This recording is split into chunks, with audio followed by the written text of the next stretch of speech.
Hey guys, welcome back to another video of Legend of Runeterra. This time we are continuing the ranking series of all champions in Legend of Runeterra. We reach the Shadow Isles. Shadow Isles is one of the favorite decks, favorite regions for my good friend Aurora Dragon. So hopefully he doesn't get mad at me for what I'm going to say, but let's get started. We are going to start with Iisles. Iisles is a 2 mana cost unit with fearsome, so only allies enemies with 3 or more power can block her.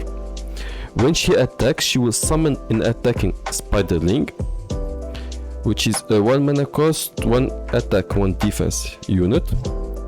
At the start of the round, once you have 3 or more spiders on the field, now she will evolve. She will get the challenger keyword, which means she can choose which enemy unit will block her, and other spider allies have challenger and fearsome as well. So for Iisles, she's okay. She can on her own summon the Spiderling, but they are not strong enough to be able to do anything on their own, and they are quite easy to kill with minimal cost from the enemy side. Even in a deck specifically made for her, she's still okay. She's not really the hyper carry. Okay, let's go with Kalista. Kalista is a 3 mana cost unit with fearsome, so only enemies with 3 or more power can block her. Once she have seen 3 allies die, she will evolve, and now each round, the first time she attack, she revive an attacking ephemeral copy of the strongest dead allied follower. So ignoring the champion, the strongest unit that died in this game, she will summon a copy of it attacking, and it will be the rightmost unit. This round they are bounded, and the follower will take damage instead of Kalista, so while attacking she is basically immortal. And in some decks she is broken powerful, in some decks she is okay. So that is for me the definition of a perfect champion, because there is no deck where you don't have any allies that will die, and as long as they die she get free damage, and all of this only costing 3 mana. Okay, followed by Gwen. Gwen is a 4 mana cost unit with quick attack, so while attacking she strikes before her blocker. And Hallowed. Hallowed units are units that after they die, for the rest of the game when allies attack, they give Hallow buff to your first attacker, giving it +1 for each Hallowed effect. And when she attack, when another ally gain power from Hallowed, she get the same power. She can also drain 2 from the enemy nexus. Drain 2 means she will deal 2 damage to the enemy nexus and heal your own for the same amount. Once she deals 10 plus damage this game, now when she attack, she still get the Hallowed effect, and she can drain 1 from the enemy nexus 1 time for every 2 powers she has. So as 4 power units she can drain 2, at 6 to 3, etc, etc.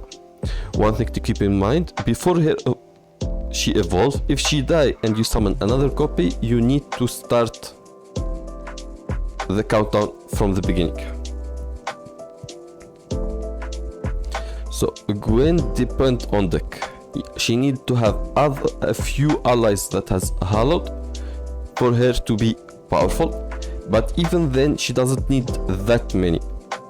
Even 2 or 3 is enough for her to get to 7 damage and basically guarantee killing most units on the game. So highly recommended. Okay, let's go to Kindred.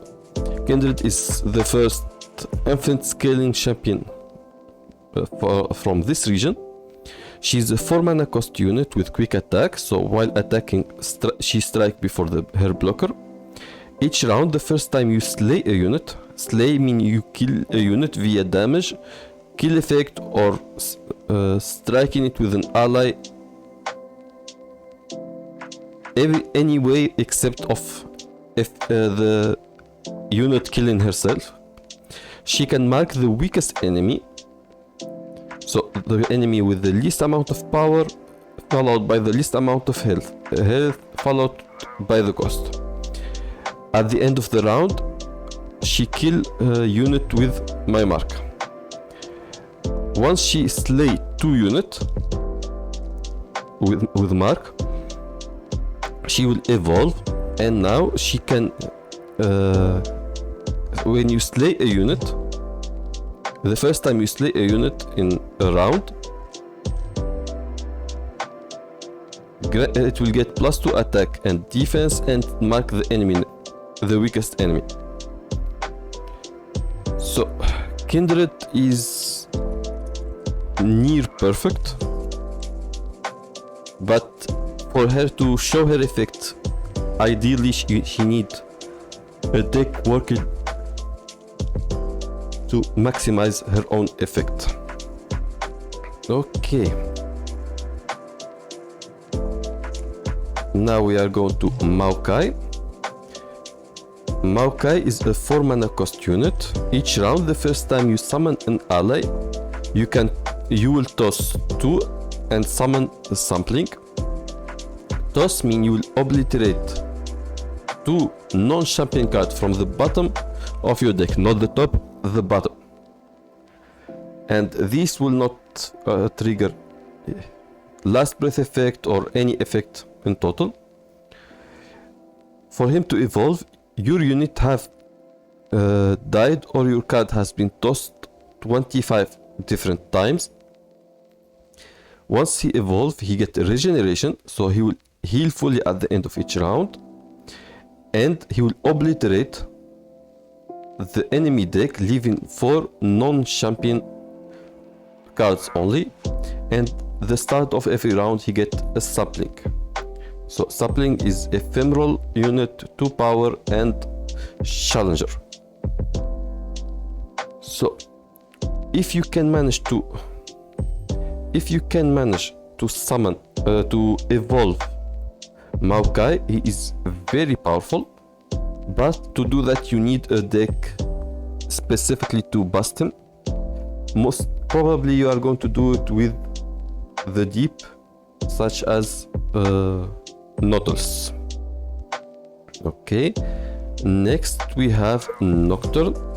4 mana cost, fearsome, can only be blocked by enemy with 3 or more power.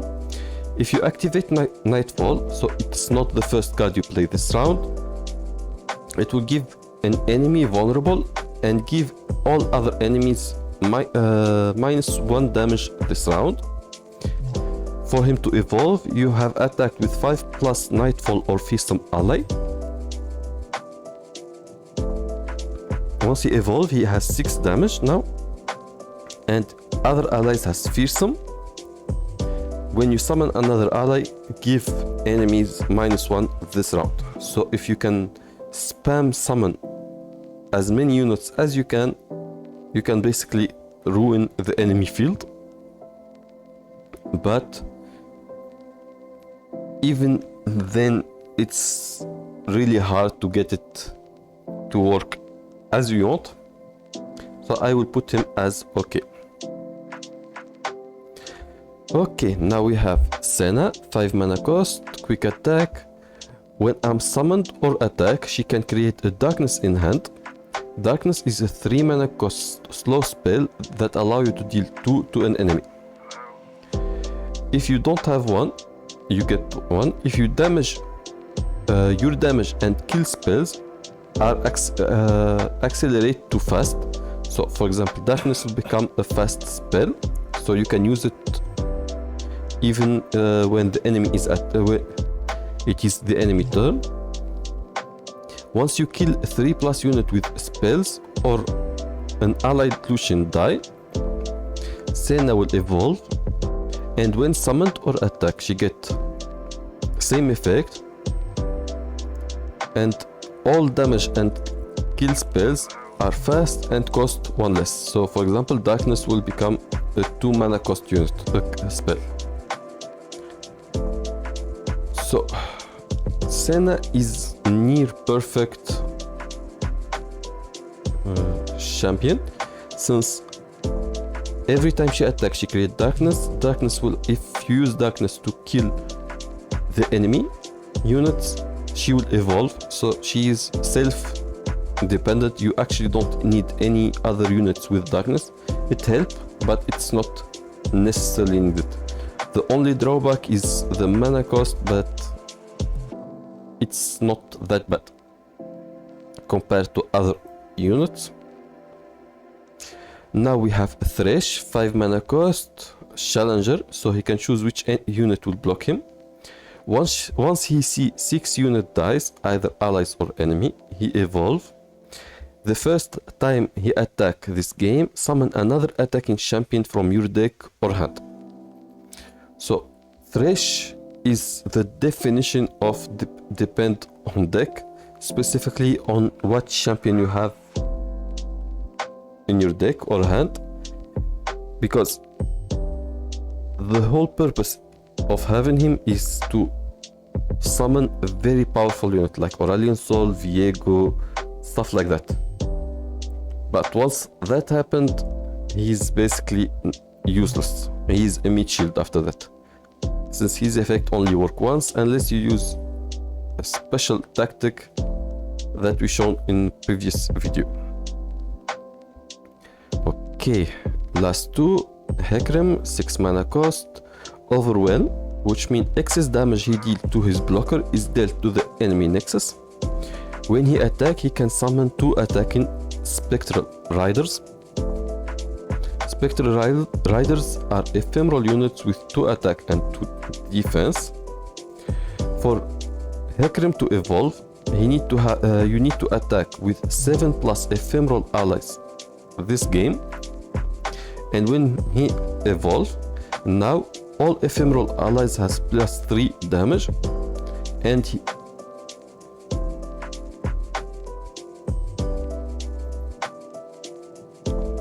it will grant your nexus. So even if he's not on the field, the effect still apply. When he attack, he can summon 2 Spectre Riders, which will have 5 damage instead of 2. So for Hecarim, he is a perfect champ. He on his own can very powerful unit, can summon 2 ephemerals, so you can level him up with 4 attacks if you don't already have others, but most people that use the Shadow Iisles already have some ephemeral units. I highly recommend putting him with Callista. That is a mean combo. Finally, the biggest champion and the highest power champion and most busted champion, I think, from the Shadow Iisles, Viego, costs 6 mana, has fearsome, so can only be blocked by enemy with 3 or more power. Each round, the first time an ally die, he can summon an encroaching mist ephemeral unit. When summoned, grant all allies Viego and other encroaching mist everywhere, either in hand, field or deck, plus 1 attack and defense. Once he's on the field and allies with 20 plus total power die, Viego will evolve, and now at the start of the round, he'll still keep his effect, but he'll add it, steal the strongest enemy, so the most power, then the most health, then the most cost. That's how you calculate it. He will steal the strongest enemy this round. If it is a champion, he will kill it instantly. And if he kills it, he will summon Encroaching Mist if it is the first unit. So Viego is very busted, but he needs a deck specifically working around him, since he's very high mana cost and kinda hard to achieve evolution condition is dragging him down. That's it from my side. Please put in the comment what other champions or regions you like to see next, and if this ranking is not up to your standard, please tell me in the comment and I will try to improve it later on. See you, bye.